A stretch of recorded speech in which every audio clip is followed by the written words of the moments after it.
สาธารณรัฐประชาธิปไตยประชาชนลาวเพิ่มทวีด้วยการเชื่อมต่อดิจิตอลโดยผ่านการร่วมมือธุรกิจและการนำไส้สายส่ง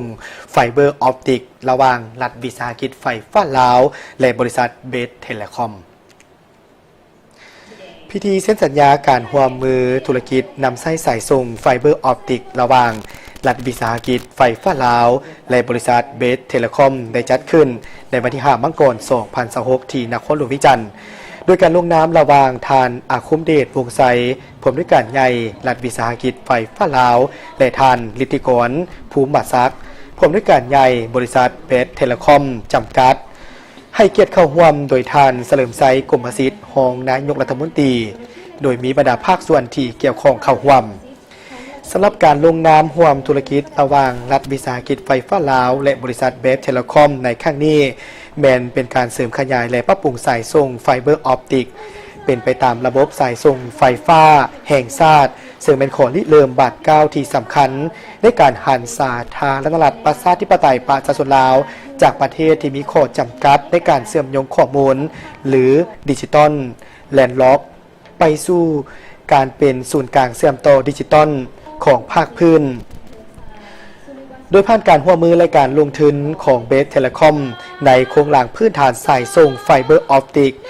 จะเป็นการช่วยหันเปลี่ยนตารางไฟฟ้าของรัฐวิสาหกิจไฟฟ้าลาวให้กลายเป็นระบบข้อมูลข่าวสารที่มีความสามารถสูงและทันสมัยโดยมีบริษัทลาวคอนเน็กจำกัดเป็นตัวแทนของบริษัทเบสเทเลคอมในการคุ้มครองในการดำเนินงานทางธุรกิจทั้งหมดและเฮ็ดหน้าที่ในการเป็นตัวแทนให้แก่การบริการสายส่งไฟเบอร์ออปติกของรัฐวิสาหกิจไฟฟ้าลาวพร้อมทั้งเป็นการประสานงานอย่างใกล้ชิดกับบรรดาผู้ให้บริการภายในประเทศเพื่อเป็นการขุดค้นหาแห่งของทรัพย์สินทางแห่งชาติให้มีเกิดประโยชน์สูงสุดและเป็นการสร้างรายรับให้แก่รัฐวิสาหกิจไฟฟ้าลาวโครงการในครั้งนี้คาดว่าจะช่วยในการสร้างความเข้มแข็งให้แก่พื้นฐานดิจิทัลและเป็นการปรับปรุงการเชื่อมต่อทั่วประเทศให้ดีขึ้นอย่างหลวงหลายโครงการนี้จะมีบทบาทสำคัญในการดึงดูดการลงทุนจากต่างประเทศ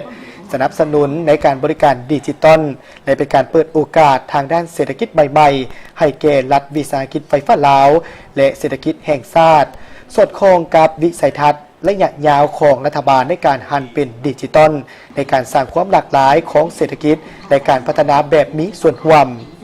การปฏิบัติตามสัญญาฉบับนี้จะเป็นบาท9อันสำคัญในการสร้างความเข้มแข็งให้แก่โครงหลังพื้นฐานดิจิตอลของลาวและเป็นการยืนยันขึ้นใหม่